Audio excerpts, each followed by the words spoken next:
Hello students. पिछली class के अंदर हमने बायोटेक्नोलॉजी एंड इट्स एप्लीकेशन जो टॉपिक था वो स्टार्ट किया था। और अगर इसकी बात करें तो हम इसमें जेनेटिकली मॉडिफाइड ऑर्गेनिजम्स क्या होते हैं उसके बारे में पढ़ चुके हैं। जेनेटिकली मॉडिफाइड क्रॉप्स क्या होती हैं और उनके यूजेस क्या क्या हैं कि नॉर्मल क्रॉप से कैसे बेहतर हैं। जेनेटिकली मॉडिफाइड क्रॉप्स वो हम पढ़ चुके हैं कि वो पेस्ट रेजिस्टेंट हो सकती हैं, एबायोटिक स्ट्रेस ज्यादा होता है, पोस्ट हार्वेस्ट लॉसेस उनमें कम होते हैं, मतलब ज्यादा टाइम तक इनके फ्रूट्स फ्रेश रह सकते हैं। एग्जाम्पल्स भी देखे थे हमने इसके। आज की क्लास के अंदर हम उसी टॉपिक को कंटिन्यू करके कुछ एग्जाम्पल्स डिटेल में पढ़ने वाले हैं। ठीक है, उनमें से कौन से दो एग्जाम्पल्स है जो कि मोस्ट इंपॉर्टेंट है और हमें डिटेल में पढ़ने हैं, उसके अलावा तो छोटे छोटे एग्जाम्पल्स हैं। पहला एग्जाम्पल जो हम डिस्कस कर रहे हैं यहाँ पे वो है बीटी कॉटन। इसके बाद हम डिस्कस करेंगे इनसे pest resistant in tobacco plant. तो बीटी कॉटन सबसे पहले देख लेते हैं। बीटी कॉटन जो है एक पेस्ट रेजिस्टेंट कॉटन है जो कि नॉर्मल कॉटन से ऑब्वियसली मॉडिफाइड है। तो बीटी कॉटन एक टाइप का जेनेटिकली मॉडिफाइड क्रॉप है। मतलब इसके जीन्स के अंदर आपने बायोटेक्नोलॉजी की हेल्प से चेंज कर दिया है कि पहले जो इंसेक्ट इसको अब बीमार कर रहे थे या इसको खाते थे, अब वो इंसेक्ट इसको नहीं खा रहे हैं किसी रीजन से। वो क्या रीजन है वो भी हम देखेंगे। अब बीटी कॉटन में जो बीटी लगा है इसके आगे, नॉर्मल कॉटन के आगे बीटी लगा दिया तो वो पेस्ट रेजिस्टेंट बन गया। तो ये बीटी किसके लिए स्टैंड करता है? So BT stands for a bacteria which is bacillus thuringiensis। तो बैक्टीरिया का नाम क्या है? बैसिलस सुनते ही आपको पता चल रहा है कि ये बैक्टीरिया है, तो सिंपल एज दैट। तो बैक्टीरिया thuringiensis एक बैक्टीरिया है जिसके जीन को निकाल के आपने इस कॉटन में डाल दिया, तो अब ये कॉटन क्या बन चुकी है? BT cotton. मतलब पहले जो इसको बीमार कर रहे थे कॉटन को, पहले जो पेस्ट इसको परेशान कर रहे थे, वो अब क्या कर रहे हैं? वो अब इस पे आके फीड नहीं कर रहे हैं। तो बैसिलस thuringiensis जो है एक बैक्टीरिया है जिसकी मदद से कॉटन प्लांट के अंदर आपने क्या किया? पेस्ट रेजिस्टेंट क्रिएट कर दी है। तो बीटी कॉटन के बारे में हम देखने वाले हैं। तो बैसिलस thuringiensis के बारे में देखो। बैसिलस thuringiensis एक ऐसा बैक्टीरिया है जो कि किल करता है किसको? इंसेक्ट्स को। ये कुछ कैटेगरीज या ग्रुप्स ऑफ इंसेक्ट्स को किल कर सकता है। ये कैटेगरीज क्या है? लेपिडोप्टेरन्स को कर सकता है, सीलियोप्टेरन्स को कर सकता है, डायप्टेरन्स को कर सकता है। आपको पूरी कैटेगरी के सारे इंसेक्ट्स को जानने की जरूरत नहीं है, बस एनसीईआरटी में जो एग्जांपल गिवन है उतना आपको जान लेना काफी रहेगा। लेपिडोप्टेरन्स की बात करें तो इसके अंदर आपके टोबैको बडवर्म आते हैं, आर्मी वर्म आते हैं, ये इंसेक्ट के नाम है सारे। तो ये कौन से ग्रुप के मेंबर है आपके? लेपिडोप्टेरन्स के। सीलियोप्टेरन्स में बीटल्स आ जाते हैं आपके, और जो डायप्टेरन्स हैं उनमें फ्लाइज और मस्किटोज वगैरह आते हैं। ठीक है, ये सारे इंसेक्ट्स हैं जिसको बैसिलस thuringiensis किल कर सकता है। ठीक है, बैसिलस thuringiensis क्या करेगा? किल करेगा। अब बैसिलस thuringiensis किल क्यों कर पा रहा है इसको जरा समझो। क्योंकि जो बीटी है, मतलब बैसिलस thuringiensis है, it forms a protein crystal which is cry protein. तो ये एक प्रोटीन क्रिस्टल बनाता है। बीटी जो बैसिलस thuringiensis है एक टाइप का प्रोटीन बनाता है, इसकी बॉडी में एक प्रोटीन बन रहा है जिसको आप क्राई प्रोटीन कहते हो। Cry stands for generally crystals. तो प्रोटीन क्रिस्टल मतलब क्राई प्रोटीन बनाएगा during particular phase of its growth. मतलब अपनी ग्रोथ फेज के दौरान ये बैक्टीरिया एक टाइप का प्रोटीन बनाता है जिसका नाम है cry protein. These proteins contain toxin. ये जो प्रोटीन है ये टॉक्सिन कंटेन करते हैं। टॉक्सिन मतलब ऐसा कुछ जो कि ग्रोथ को रोक सके, ऐसा कुछ जो कि क्या हो? टॉक्सिक हो नेचर के अंदर। तो ये टॉक्सिन बनाते हैं जिस टॉक्सिन को हम बीटी टॉक्सिन प्रोटीन भी कहते हैं। ठीक है, तो ध्यान से सुनो। बैसिलस thuringiensis क्यों किल कर पाता है इंसेक्ट्स को? क्योंकि अपनी ग्रोथ के दौरान एक फेज में ये प्रोटीन के क्रिस्टल्स बनाते हैं जिनको हम कहते हैं क्राई प्रोटीन। ये क्राई प्रोटीन टॉक्सिन कंटेन करते हैं, इसीलिए इस प्रोटीन को हम बीटी टॉक्सिन प्रोटीन भी कहते हैं, बैसिलस thuringiensis का टॉक्सिन प्रोटीन। ठीक है, मतलब अगर इस प्रोटीन को खा लिया, उसके कांटेक्ट में आ गया, तो इंसेक्ट की डेथ हो जाएगी। तो बीटी टॉक्सिन प्रोटीन बनाते हैं। बीटी कौन बनाता है? बैसिलस thuringiensis बना रहा है। मैं बैक्टीरिया की बात कर रहा हूं यहाँ पे, याद रखना। I am talking about the bacterium. अब बात करते हैं इस प्रोटीन की। This protein does not kill the bacterium because it is prototoxin. ये प्रोटीन बैक्टीरिया को किल नहीं करता है। ये सवाल आपसे पूछ लिया जाता है कि अगर बैक्टीरिया टॉक्सिन बना रहा है तो बैक्टीरिया खुद क्यों नहीं मर रहा? टॉक्सिन तो सेल को किल कर रहा है ना, वो सेल इंसेक्ट का है या बैक्टीरिया का है, टॉक्सिन को थोड़ी पता है। तो टॉक्सिन तो टॉक्सिसिटी क्रिएट करेगा, तो बैक्टीरिया भी मर जाना चाहिए। तो क्यों नहीं किल करता है? क्योंकि जब बैसिलस thuringiensis इस प्रोटीन को बनाता है, बीटी टॉक्सिन प्रोटीन को, ये प्रोटीन प्रोटोटॉक्सिन है। प्रोटोटॉक्सिन का मतलब मैंने आपको बताया, किसी आगे प्रोटो लग जाए या प्रो लग जाए मतलब अभी ये इनएक्टिव है। तो प्रोटोटॉक्सिन का मतलब ये इनएक्टिव प्रोटीन है। जब ये प्रोटीन बनाया बैसिलस thuringiensis बैक्टीरिया ने, तो ये प्रोटीन बनने के टाइम पे या रिलीज होने के टाइम पे क्या है, इनएक्टिव है। मतलब इसको एक्टिवेट करने की जरूरत है। जब तक इनएक्टिव रहेगा टॉक्सिसिटी क्रिएट नहीं करेगा, जैसे ही एक्टिवेट हो जाएगा जहर बन जाएगा, ये टॉक्सिसिटी क्रिएट कर देगा। ठीक है। अब जब बना तो टॉक्सिक नहीं है, इसीलिए इसने बैक्टीरिया को जो है टॉक्सिसिटी नहीं की बैक्टीरिया की सेल के अंदर। अब मैं बात करूं when insect ingest the active toxin, अगर इंसेक्ट कोई भी इस टॉक्सिन को इंजेस्ट कर लेता है, खा लेता है, उसकी बॉडी में ये टॉक्सिन पहुंच जाता है, तो क्या होगा, it converts into active form. मतलब इंसेक्ट की बॉडी में जाने के बाद ये किस में कन्वर्ट हो रहा है, एक्टिव फॉर्म के अंदर कन्वर्ट हो रहा है। अब आपसे सवाल पूछा जाए ऐसा क्या मिल रहा है इंसेक्ट की बॉडी में कि इनएक्टिव से एक्टिव हो जाए, तो आपको बताना है कि due to alkaline pH of alimentary canal of insects, जो इंसेक्ट्स की एलिमेंट्री कैनाल है वहां का पीएच एल्कलाइन, जैसे ही उसको बेसिसिटी मिलेगी, एल्कलाइन मीडियम मिलेगा, ये प्रोटोटॉक्सिन प्रोटोटॉक्सिन किसमें कन्वर्ट हो जाएगा, टॉक्सिन के अंदर। तो प्रोटोटॉक्सिन टॉक्सिन में कन्वर्ट हो जाएगा, और जैसे ही टॉक्सिन में कन्वर्ट हुआ इंसेक्ट के अंदर, ये क्या करेगा, ये इंसेक्ट के, क्योंकि एलिमेंट्री कैनाल में एक्टिव हुआ है, तो एलिमेंट्री कैनाल में गट रीजन में एपिथेलियम के साथ चिपक जाएगा, गट के अंदर पोर्स क्रिएट कर देगा, वहां के सेल को मार देगा, लिसिस करा देगा सेल का, सेल को तोड़ देगा उस लेयर को। और क्या करेगा, वहां पे स्वेलिंग हो जाएगी, स्वेलिंग हो जाएगी गट के अंदर, और एट द एंड जो इंसेक्ट है उसकी डेथ हो जाएगी। तो क्या करता है, the active toxin creates pores in the gut of insect, causes swelling and lysis. क्या करेगा, पोर्स क्रिएट कर देगा, उसके अलावा स्वेलिंग और लिसिस। लिसिस का मतलब तोड़ देगा किसको, एपिथेलियम को। गट में जो एपिथेलियम होगी, mid gut generally, mid gut में जो एपिथेलियम होगी उसको क्या कर देगा, तोड़ देगा, पूरा डिस्ट्रॉय कर देगा वहां के सेल्स को, स्वेलिंग हो जाएगी, और एट द एंड किसकी डेथ हो जाएगी, इंसेक्ट की डेथ हो जाएगी। तो ये कहानी थी बैसिलस thuringiensis की, बैसिलस thuringiensis कैसे किल करता है इंसेक्ट्स को। जरा दोबारा समझने की कोशिश करो। बैसिलस thuringiensis कौन सी कैटेगरीज ऑफ इंसेक्ट्स को किल कर सकता है, ये आपको पता होना चाहिए। बैसिलस thuringiensis के कुछ स्ट्रेन्स, सारे नहीं, कुछ स्ट्रेन्स क्या कर सकते हैं, किल कर सकते हैं कैटेगरीज ऑफ इंसेक्ट्स को। अब क्यों किल कर पाते हैं, जरा ये समझो।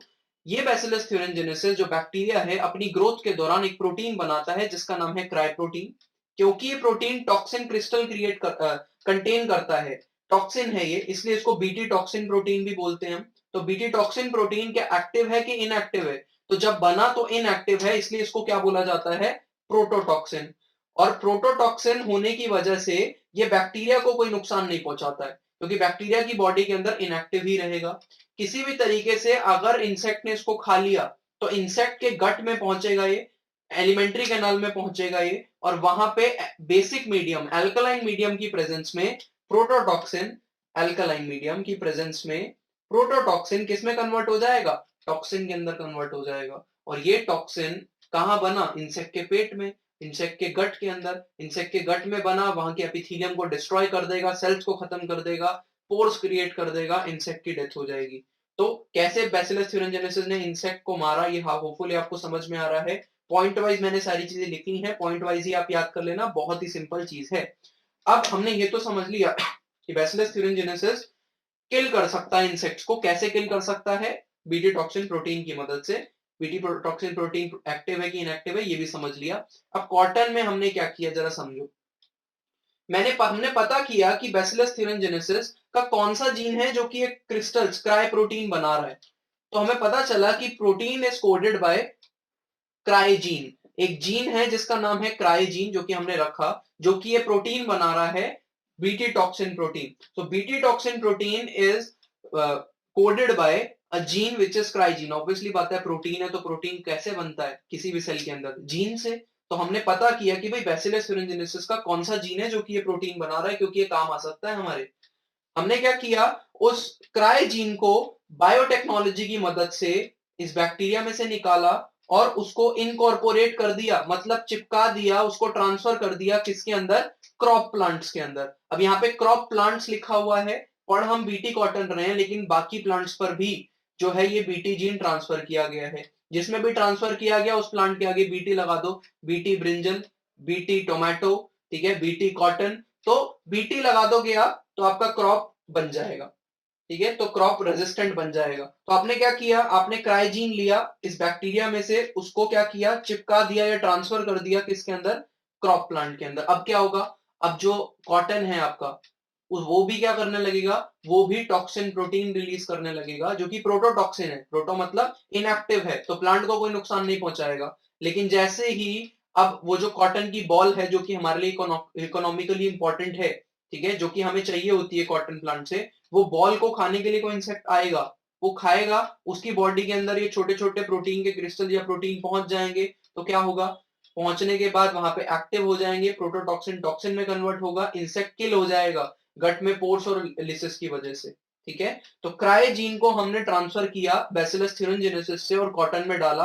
अब वो कॉटन पेस्ट रेजिस्टेंट हो गई है। अब उस कॉटन को हम बोलेंगे बीटी कॉटन। ठीक है, अब टाइप्स ऑफ क्राइजीन, क्या क्राइजीन एक ही तरीके का है, क्या टॉक्सिन प्रोटीन एक ही तरीके का है, आंसर इज नो। क्राइजीन अलग अलग तरीके के हो सकते हैं डिपेंडिंग अपॉन कौन से टाइप का टॉक्सिन रिलीज कर रहा है। सारे इंसेक्ट एक ही टाइप के टॉक्सिन से नहीं मरते हैं।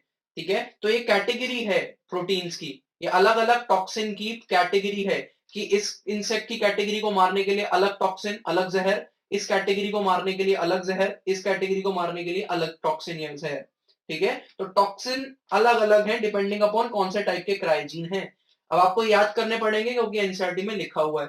तो 3 जीन्स आपको याद रखने हैं। पहला cry 1 AC, cry 2 AB, cry 1 AB।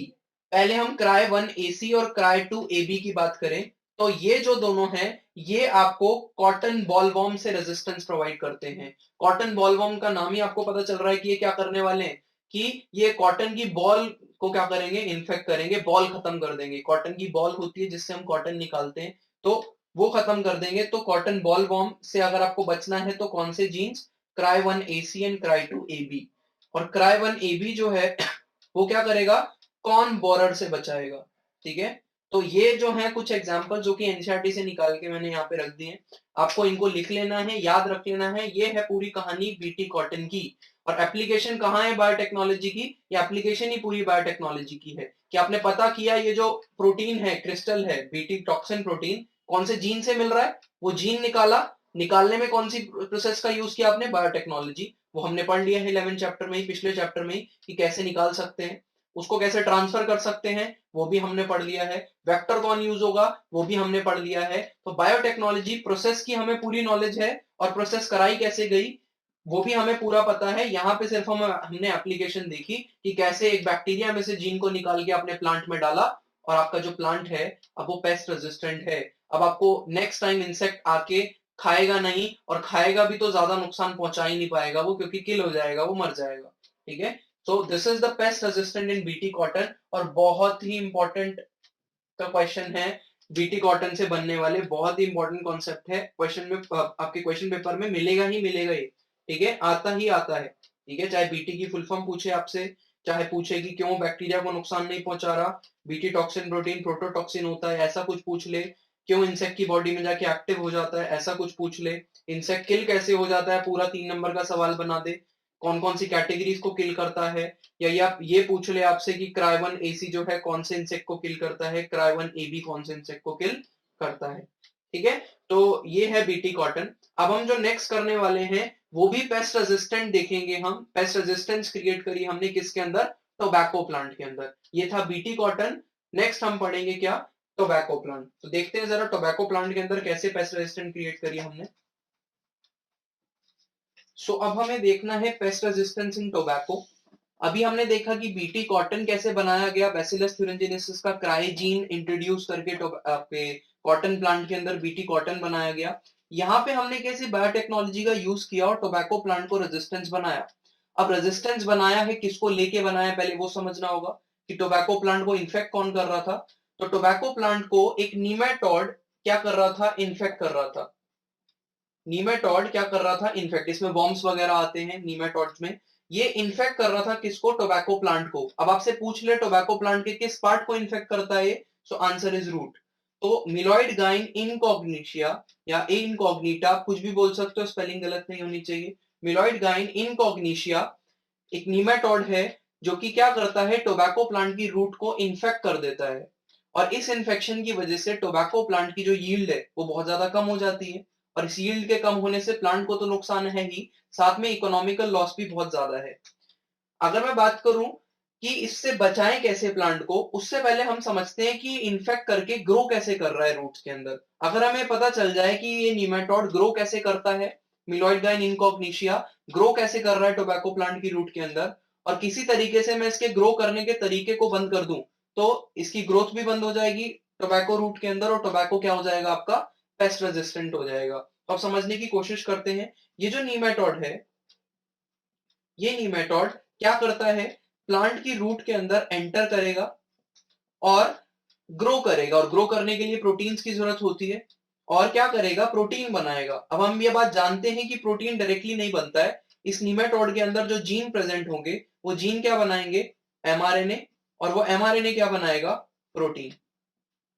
और ये प्रोसेस भी आप अच्छे से जानते हो कि डीएनए से या जीन से एमआरएनए बनने की प्रोसेस ट्रांसक्रिप्शन करेगा पहले ये, फिर ट्रांसलेशन करेगा प्रोटीन बनाने के लिए। और ये जो प्रोटीन है नीमेटोड का, ये प्रोटीन नीमेटोड की ग्रोथ के लिए इंपॉर्टेंट है। अगर ये प्रोटीन नहीं बनेगा तो नीमेटोड ग्रो नहीं कर पाएगा, और ये प्रोटीन जो रूट है प्लांट की और जो वैको प्लांट है उसको नुकसान पहुंचा रहा था। तो किसी तरीके से अगर मैं ये प्रोटीन बनने से रोक दूं, या हम या प्लांट ये प्रोटीन बनने से रोक दे, तो क्या होगा, तो ये निमेटोड ग्रो ही नहीं कर पाएगा टोबैको प्लांट के अंदर या रूट के अंदर, और हमारा जो प्लांट है वो पेस्ट रेजिस्टेंट हो जाएगा।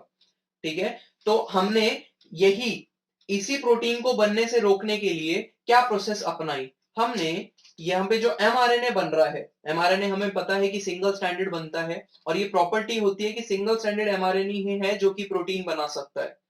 अगर मैं किसी तरीके से इस सिंगल स्टैंडर्ड एमआरएनए को डबल स्टैंडर्ड कर दूं, ठीक है, किसी तरीके से क्या कर दूं, डबल स्टैंडर्ड कर दूं, तो ये एमआरएनए अब ट्रांसलेशन नहीं कर पाएगा और प्रोटीन भी नहीं बनेगा। तो हमने क्या किया, एमआरएनए के अंदर इंटरफेयर कर दिया, आरएनए के अंदर इंटरफेयर कर दिया, और ऐसे इंटरफेयर कर दिया कि क्या हुआ, अब वो प्रोटीन नहीं बना पा रहा है। इसीलिए इस प्रोसेस को हम कहते हैं आरएनए इंटरफेरेंस। क्या बोलते हैं, आरएनए इंटरफेरेंस। और यहाँ पे लिखा हुआ भी है to prevent the infection. Tobacco plant में इन्फेक्शन को प्रिवेंट करने के लिए हमने जिस टेक्निक का यूज किया उसका नाम क्या है, आरएनए इंटरफेरेंस। आरएनएआई भी बोलते हैं इसको हम, या इसको एक और नाम से बोला जाता है जीन साइलेंसिंग। क्या बोलते हैं हम, gene silencing. What is the meaning of gene silencing या साइलेंसिंग, तो समझो, जीन का काम होता है प्रोटीन बनाना, जब तक प्रोटीन बनाएगा वो अपने आप को एक्सप्रेस कर रहा है। अगर आप इस जीन को एक्सप्रेस करने से रोक दो तो इसका मतलब आपने जीन को साइलेंस कर दिया है। तो सिंपल सा नाम है जीन साइलेंसिंग। और जीन साइलेंसिंग कैसे करी आपने, आरएनए के अंदर इंटरफेयर करके। ये कैसे हुआ, आरएनए के इंटरफेयर कैसे हुआ आरएनए, वो पूरी प्रोसेस अभी मैं आपको बताऊंगा। अभी सिर्फ ऊपर ऊपर से आप ये समझने की कोशिश करो कि नीमेटोड को ग्रो करने के लिए, या नीमेटोड की बॉडी का जो प्रोटीन है, वो जो जीन बनाते थे, उस जीन के एमआरएनए को सिंगल स्टैंडर्ड से हमने किस में कन्वर्ट कर दिया, डबल स्टैंडर्ड के अंदर। और ये डबल स्टैंडर्ड एमआरएनए अब ट्रांसलेशन के काबिल नहीं है, प्रोटीन नहीं बना पाएगा। प्रोटीन नहीं बनेगा तो जो मिलोइड गाइन इनकॉग्निशिया है ये प्लांट की रूट के अंदर ग्रो भी नहीं कर पाएगा। Simple as that. ठीक है, तो अब थोड़ा सा आरएनए इंटरफेरेंस के बारे में समझते हैं। ठीक है, थोड़ा सा रीड करने की कोशिश करते हैं कि आरएनए इंटरफेरेंस है क्या। तो आरएनए इंटरफेरेंस सारे यूकैरियोट्स में आपको दिखता है। मतलब अगर आपको डबल स्टैंडर्ड आरएनए दिख गया, ठीक है, डबल स्टैंडर्ड आरएनए दिख गया तो प्रोटीन नहीं बनेगा, तो there will be no protein. ये बात आपको सारे किसमें दिखती है, सारे के सारे यूकैरियोट्स में दिखती है। और ये एक टाइप का डिफेंस है, अपने आप को बचाने का तरीका है ये। ठीक है, अपने आप को क्या है, बचाने का तरीका। तो it occurs in RNA interference की सबसे पहली statement, occurs in all eukaryotes, सारे यूकैरियोट्स में होता है, प्रोकैरियोट्स में नहीं होता, यूकैरियोट्स में होता है as a method of cellular defence. Cellular defence का मेथड है, मतलब सेल खुद को प्रोटेक्ट करने के लिए ये काम करता है कि उसको जैसे ही डबल स्टैंडर्ड आरएनए दिखेगा तो सेल को पता है कि डबल स्टैंडर्ड आरएनए का कुछ काम नहीं है। जब डबल स्टैंडर्ड आरएनए प्रोटीन नहीं बना सकता तो इसका कोई काम नहीं है, तो हो सकता है बॉडी को हार्म पहुंचाए या सेल को हार्म पहुंचाए, तो फटाफट से सेल इस डबल स्टैंडर्ड आरएनए को क्या कर देता है, किल कर देता है। ठीक है, इसको क्या कर देगा, खत्म कर देगा। और किससे खत्म करेगा, आरएनए को किल करने वाला कौन सा एंजाइम होगा, क्या नाम होगा उसका, राइबो न्यूक्लियस। आरएनएस बोल सकते हो आप इसको, या फिर क्या बोल सकते हो, राइबो न्यूक्लियस। तो सेल राइबोन्यूक्लियस की मदद से, राइबोन्यूक्लियस मतलब राइबोन्यूक्लिक एसिड को तोड़ने वाला, तो सेल राइबोन्यूक्लियस की मदद से डबल स्ट्रैंडेड आरएनए को, डीएस आरएनए भी बोलते हैं हम इसको, डबल स्ट्रैंडेड आरएनए को, DS stand for double stranded RNA, double stranded RNA को क्या कर देगा, तोड़ देगा, ब्रेक कर देगा। ठीक है, तो डबल स्ट्रैंडेड आरएनए को ब्रेक करेगा राइबोन्यूक्लिक न्यूक्लियस की मदद से, आरएनए खत्म हो जाएगा तो प्रोटीन कैसे बनेगा, सिंपल एज दैट। तो अपने आप को डिफेंड करने के लिए सेल ये एक टाइप का मैकेनिज्म अपनाता है जिसका नाम है आरएनए इंटरफेरेंस। अब आरएनए इंटरफेरेंस की बात करें तो involves blocking of specific mRNA. ये इसमें कैसी टेक्निक है जिसमें ब्लॉकिंग हो जाती है किसकी, एमआरएनए की। स्पेसिफिक एमआरएनए का मतलब जो जिस जीन का एमआरएनए डबल स्ट्रैंडेड हुआ है उसी जीन की ब्लॉकिंग हो गई है। ठीक है, मतलब वही जीन जो है साइलेंस हो चुका है, उसका प्रोटीन नहीं बनेगा। So blocking of specific mRNA due to complementary double standard RNA. किसकी वजह से, डबल स्टैंडर्ड आरएनए की वजह से। अब कॉम्प्लीमेंट्री डबल स्टैंडर्ड आरएनए क्यों लिखा है, ये अभी थोड़ी देर में आपको समझ में आ जाएगा। That binds and prevents the translation of mRNA, जो कि क्या करता है, एमआरएनए की ट्रांसलेशन को क्या करेगा, रोक देगा पूरी तरीके से। तो एमआरएनए की ट्रांसलेशन को पूरी तरीके से रोक देगा कौन, कॉम्प्लीमेंट्री डबल स्टैंडर्ड आरएनए।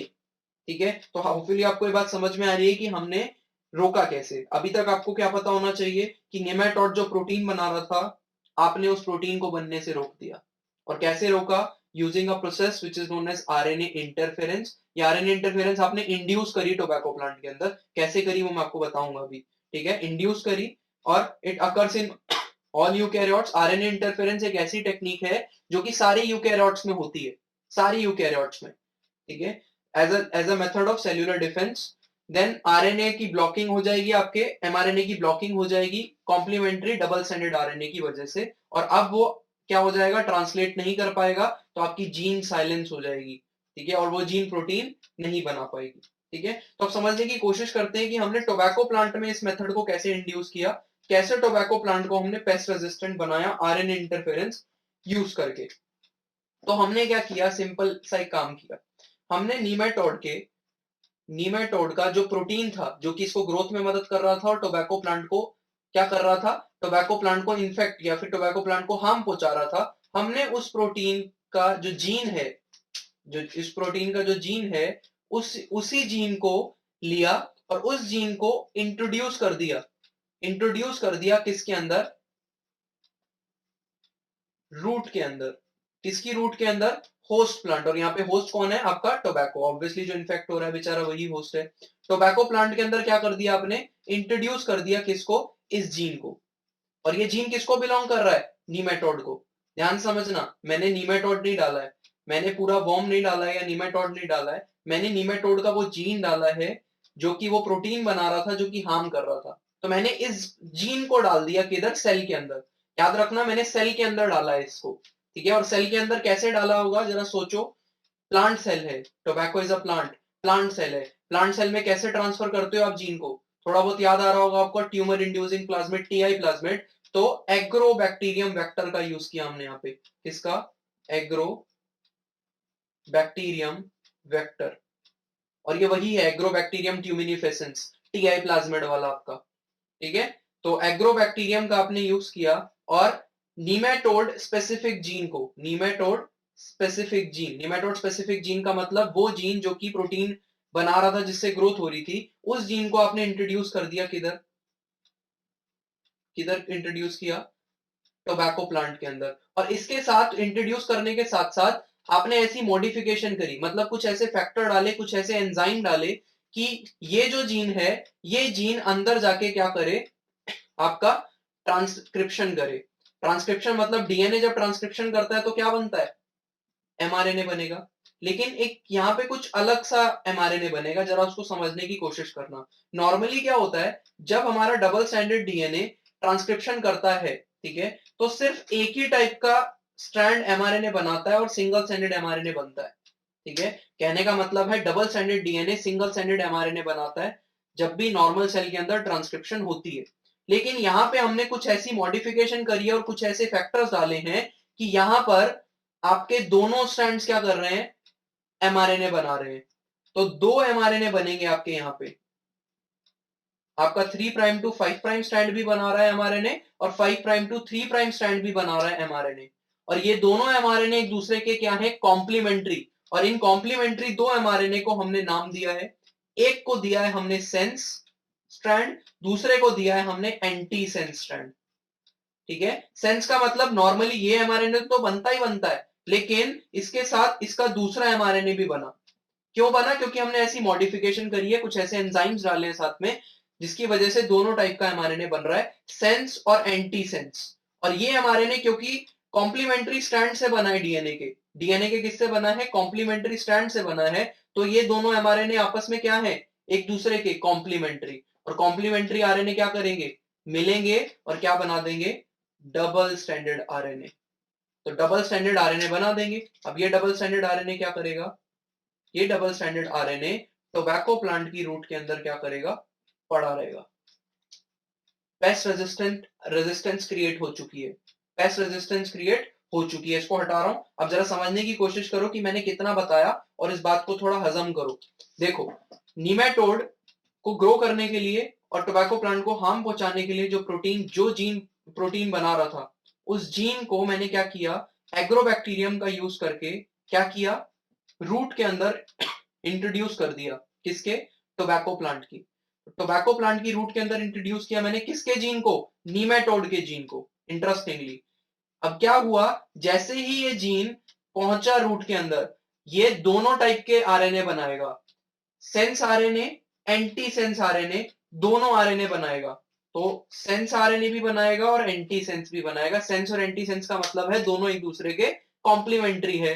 ठीक है, दोनों एक दूसरे के कॉम्प्लीमेंट्री है का मतलब है अगर इस पे AUGC है तो नीचे वाले पे क्या होगा, नीचे वाले पे होगा आपका UACG। तो दोनों एक दूसरे के कॉम्प्लीमेंट्री है, एक सेंस हो गया तो दूसरा एंटी सेंस हो गया। दोनों एक दूसरे के कॉम्प्लीमेंट्री है तो क्या बना देंगे जुड़ने के बाद, डबल स्टैंडर्ड आरएनए। और ये डबल स्टैंडर्ड आरएनए जो है प्रोटीन नहीं बना सकता है, तो इसी वजह से प्रोटीन नहीं बनाएगा और क्या करेगा, ये पड़ा रहेगा कहां, टोबैको प्लांट की रूट के अंदर। नाउ द क्वेश्चन इज कि सर कैसे आई रेजिस्टेंस, ये भी तो दिखाओ। तो अब देखो रेजिस्टेंस कैसे आई। ये डबल स्टैंडर्ड आरएनए जो कि आपने बना दिया है किसके अंदर, टोबैको प्लांट की रूट्स के अंदर बना दिया है, रूट सेल के अंदर पड़ा हुआ है, ये कैसे नीमेटोड को मारेगा, ये समझने की कोशिश करो, नीमेटोड की ग्रोथ को रोकेगा। नेक्स्ट टाइम जैसे ही नीमेटोड इन्फेक्ट करेगा, लेट्स से नीमेटोड आया, उसने इन्फेक्ट किया, ये डबल स्टैंडर्ड आरएनए, ये बनाया मैंने नीमेटोड सिलेंड्रिकल सा, ये डबल स्टैंडर्ड आरएनए कहां पहुंच जाएगा बेटा, नीमेटोड की बॉडी के अंदर। मतलब नीमेटोड के सेल के अंदर जैसे ही पहुंचेगा, ये नीमेटोड के अंदर ये पहुंचेगा, डबल स्टैंडर्ड आरएनए क्या करेगा, ये नीमेटोड के अंदर जाके ये डबल स्टैंडर्ड आरएनए टूट जाएगा। टूट जाएगा मतलब ब्रेक हो जाएगा और दोनों स्ट्रैंड्स अलग हो जाएंगे एक दूसरे से और एक सिंगल स्टैंडर्ड आरएनए बन जाएगा। सिंगल स्टैंडर्ड आरएनए बन जाएगा दोनों, तो दोनों एक दूसरे से अलग हो जाएंगे। और दोनों एक दूसरे से अलग होने के बाद करेंगे क्या, नीमेटोड जब अपने इस जीन का यूज करेगा, मतलब नीमेटोड की बॉडी में जब ये वाला जीन अब क्या बनाने की कोशिश करेगा, एमआरएनए बनाने की कोशिश करेगा या एमआरएनए बनाएगा।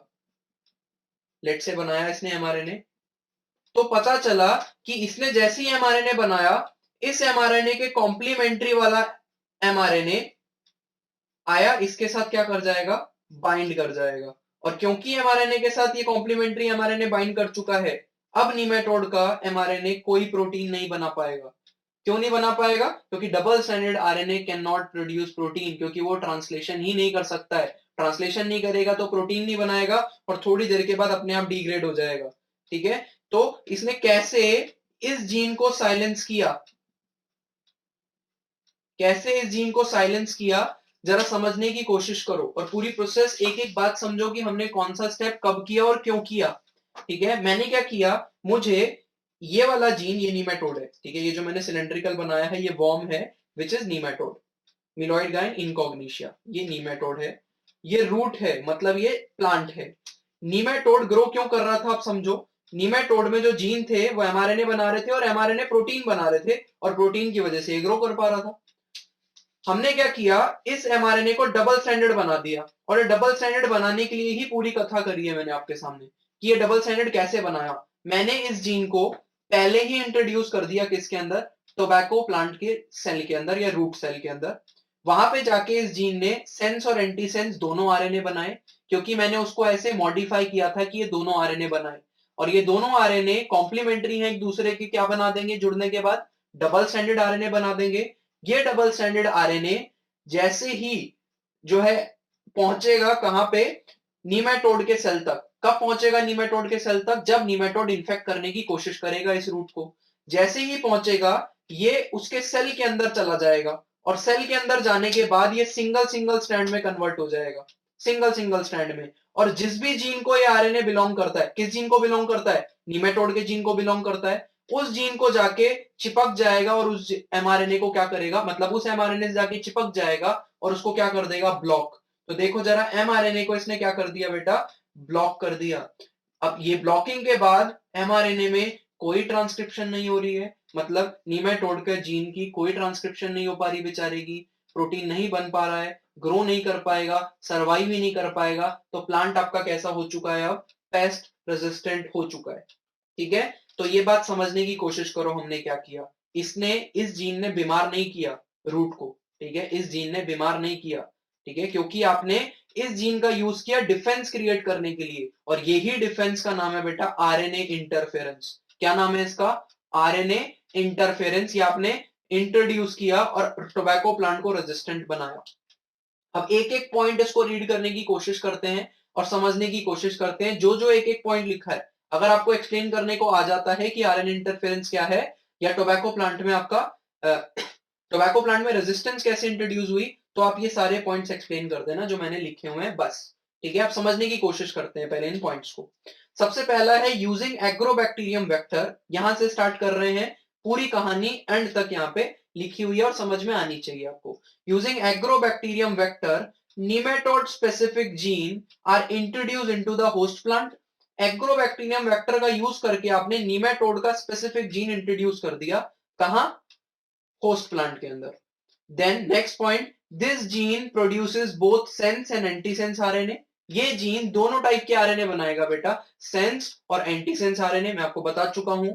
These two RNA being complementary to each other, ये जो दोनों एमआरएनए बने हैं ये दोनों एक दूसरे के क्या हैं, कॉम्प्लीमेंट्री हैं to each other, and forms dsRNA, means double standard RNA. और क्या बना देंगे ये, डबल स्टैंडर्ड आरएनए। अब ये डबल स्टैंडर्ड आरएनए जैसे जैसे ही मिलॉइड गाइन इनकॉग्निशा की बॉडी में पहुंचेगा, क्या करेगा, double standard RNA initiates RNA interference. ये डबल स्टैंडर्ड आरएनए क्या करेगा, इनिशिएट कर देगा एक प्रोसेस को, स्टार्ट कर देगा, जिसका नाम है आरएनए आई, आरएनए इंटरफेरेंस या जीन साइलेंसिंग। ठीक है, उसके बाद silence the specific mRNA of the pathogen, जो कि क्या कर देगा, साइलेंस कर देगा स्पेसिफिक एमआरएनए को। स्पेसिफिक एमआरएनए कौन सा, वो एमआरएनए जिसका जीन आपने इसके अंदर इंट्रोड्यूस किया था, उसी एमआरएनए पे जाके ये चिपक जाएगा और उसको क्या कर देगा, चुप करा देगा, मतलब अब उसको प्रोटीन बनाने नहीं देगा। दोबारा रीड करते हैं, double standard RNA initiates RNA interference, silenced the specific mRNA of the pathogen। As a result, pathogen could not survive in the transgenic host। अब जो आपने ट्रांसजेनिक होस्ट बनाया, ट्रांसजेनिक होस्ट का मतलब जिसके अंदर एक एक्स्ट्रा जीन प्रेजेंट है, ट्रांसजीन प्रेजेंट है, आपने ट्रांसफर किया जीन को जिसके अंदर, अब उस होस्ट को आप कह रहे हो ट्रांसजेनिक होस्ट, क्योंकि उसके जेनेटिक मटेरियल में आपने कुछ चेंज किया है। तो ट्रांसजेनिक होस्ट जो है कौन है, यहाँ पे आप बात कर रहे हो टोबैको की। टोबैको के अंदर अब क्या करेगा, सरवाइव नहीं कर पाएगा ये निमेटोड। क्यों नहीं कर पाएगा, क्योंकि इसकी ग्रोथ के लिए, उसके लिए जो प्रोटीन इंपॉर्टेंट थे वही आपने नहीं बनने दिए, तो बेचारा सरवाइव कैसे करेगा। आरएनए इंटरफेरेंस, बीटी कॉटन, ये दोनों ही टॉपिक बहुत इंपॉर्टेंट है, बहुत इंपॉर्टेंट। डायरेक्ट क्वेश्चन आते हैं, पहली बात तो सिंपल सिंपल से सवाल आ जाते हैं, जरा समझने की कोशिश करो और खुद भी आंसर करने की कोशिश करो कि आपको इतनी में क्या ये चीज समझ में आई। सबसे पहला सवाल आता है कि मिलॉइड काइन इनकॉग्निशिया, एक नीमेटोड, कौन से प्लांट को इन्फेक्ट करता है, तो टोबैको प्लांट। साइंटिफिक नेम पूछ ले तो आपका निकोशियाना टबैकम। ठीक है, आपको पहले मैंने लिखवाया हुआ है साइंटिफिक नेम, तो निकोशियाना टबैकम। उसके बाद अगर आपसे पूछ ले कि कौन से पार्ट को इन्फेक्ट करता है, तो रूट्स। ऐसा पूछ ले कि टोबैको की रूट्स को कौन इन्फेक्ट करता है, तो मिलॉइड गाइन इनकॉग्निशिया। ऐसा पूछ ले कि टोबैको प्लांट की यील्ड क्यों कम हो जाती है, तो आप बताओगे कि रूट्स को इन्फेक्ट कर देता है ये। तो ये पहली दो लाइनों से ही बहुत सवाल बन जाते हैं कई बार। ठीक है, उसके बाद डायरेक्ट क्वेश्चन आता है what is RNA interference, 2 marks में, या एक्सप्लेन आरएनए इंटरफेरेंस। तो आप क्या करोगे, आप ये लिखोगे सबसे पहले, आरएनए इंटरफेरेंस एक टाइप का सेलुलर डिफेंस का मैकेनिज्म है, सेलुलर डिफेंस का मेथड है, जो कि किसमें होता है, सारे यूकैरियोट्स में होता है। ठीक है, सारे यूकैरियोट्स में, आप में भी हो रहा है, मुझ में भी हो रहा है। ठीक है, मतलब अगर मैं किसी जीन को नहीं चाहता कि ये प्रोटीन बनाए, तो मैं क्या करूंगा, उसके एमआरएनए के कॉम्प्लीमेंट्री मेरा सेल एक एमआरएनए बना देगा, और जब ये दोनों आपस में चिपक जाएंगे तो अब ये एमआरएनए साइलेंस हो चुका है, मतलब ये एमआरएनए प्रोटीन नहीं बना पाएगा। ये सारे यूकैरियोट्स में एक टाइप का सेलुलर डिफेंस है, प्रोटीन बनने से रोक सकता है। देन आरएनए इंटरफेरेंस की definition, RNA interference involve blocking of specific mRNA due to complementary double standard RNA. That complementary double standard RNA क्यों कह रहे हैं, क्योंकि इस एमआरएनए के कॉम्प्लीमेंट्री है ये आरएनए। ठीक है, कॉम्प्लीमेंट्री का मतलब इस एमआरएनए के कॉम्प्लीमेंट्री है, यहाँ पे जो कोड्स होंगे उसके कॉम्प्लीमेंट्री यहाँ पे कोड है, जो कि क्या करेंगे, इसके साथ चिपकेंगे। ठीक है, तो complementary double standard RNA that binds and prevents translation. कौन सी प्रोसेस प्रिवेंट होती है जीन साइलेंसिंग के दौरान, ट्रांसक्रिप्शन, ट्रांसलेशन, रेप्लिकेशन, कौन सी, आंसर आना चाहिए ट्रांसलेशन ऑफ एमआरएनए। उसके बाद क्या करता है, उसके बाद आपसे सवाल पूछने लगता है ऐसे ऐसे कि कौन सा वेक्टर यूज किया आपने आरएनए इंटरफेरेंस में, तो एग्रोबैक्टीरियम, टीआई प्लाज्मिड आपको याद होगा, नहीं याद तो आपको पता चल गया दोबारा से, तो एग्रोबैक्टीरियम यूज किया। उसके बाद आपसे पूछता है कि आपका जो होस्ट है वो क्यों नहीं ग्रो कर पा रहा, तो जीन साइलेंसिंग की वजह से। और आपसे एक सवाल आ जाता है डायरेक्ट कि पेस्ट रेजिस्टेंट एक्सप्लेन करो कैसे हुई टोबैको प्लांट के अंदर, तो यहां से कहानी लिखनी है और यहाँ पे कहानी खत्म करनी है। ठीक है, और ये पूरी कहानी एक सीरीज में है, ये चीज आपको ड्रॉ करके नहीं दिखानी, ये आपको सिर्फ एक्सप्लेन करने के लिए थी कि आपको एक बार समझ में आ जाए कि आरएनए इंटरफेरेंस क्या बला है। ठीक है, तो आरएनए इंटरफेरेंस आपको यहाँ पे समझ में आ गई, ये आपको कहानी समझ में आ रही है, इस कहानी को जैसे लिखा है वैसे याद करो, और एग्जाम में आए तो ऐसे लिख देना, और आरएनए इंटरफेरेंस आए तो ये लिख देना, और टोबैको प्लांट पे रेजिस्टेंस कैसे क्रिएट हुई ये लिख देना। तो आपका ये बहुत इंपॉर्टेंट कॉन्सेप्ट और टॉपिक जो है वो क्या हो चुका है, कंप्लीट हो चुका है, जो कि क्या था, पहला बीटी कॉटन, दूसरा पेस्ट रेजिस्टेंस इन टोबैको। ठीक है, और जीएमओ जो हमारी जेनेटिकली मॉडिफाइड क्रॉप्स थी उनके यूजेस भी हम कर चुके हैं, और एग्रीकल्चर हमने जो शुरू किया था टॉपिक वो क्या हो चुका है हमारा यहाँ पे कंप्लीट हो चुका है। ठीक है, अब हम नेक्स्ट क्लास के अंदर जो पढ़ेंगे वो क्या पढ़ेंगे, बायोटेक्नोलॉजी की अगली एप्लीकेशन पढ़ेंगे, जो कि अपने आप में बहुत इंपॉर्टेंट टॉपिक है, और आपको देख के भी पता चल रहा होगा कि क्यों इंपॉर्टेंट टॉपिक है। हम मेडिसिन के अंदर पढ़ेंगे क्या एप्लीकेशन है बायोटेक्नोलॉजी की, और बायोटेक्नोलॉजी की बहुत सारी एप्लीकेशन है मेडिसिन के अंदर। ठीक है, हमारे सिलेबस में जो है हमें उसको अच्छे से पढ़ना है, और क्वेश्चंस आते हैं यहाँ से बहुत सारे। ठीक है, तो हम बायोटेक्नोलॉजी की एप्लीकेशन पढ़ने वाले हैं, जिसके अंदर हम पढ़ेंगे इंसुलिन जैसी चीजें, जीन थेरेपी जैसी चीजें, ठीक है, डायग्नोस्टिक टेस्ट जैसी चीजें, एंजाइम लिंक्ड इम्यूनोसॉर्बेंट ऐसे एलिजा, पॉलीमरेज चेन रिएक्शन कैसे हेल्प करती है, वो सारी चीजें हम मेडिसिन में पढ़ेंगे नेक्स्ट क्लास में। आज की क्लास में जितना कराया है इसके नोट्स बना लेना, और इसको याद भी कर लेना अभी के अभी। ठीक है, तो ये बहुत इंपॉर्टेंट है। मिलते हैं नेक्स्ट क्लास में, थैंक यू सो मच।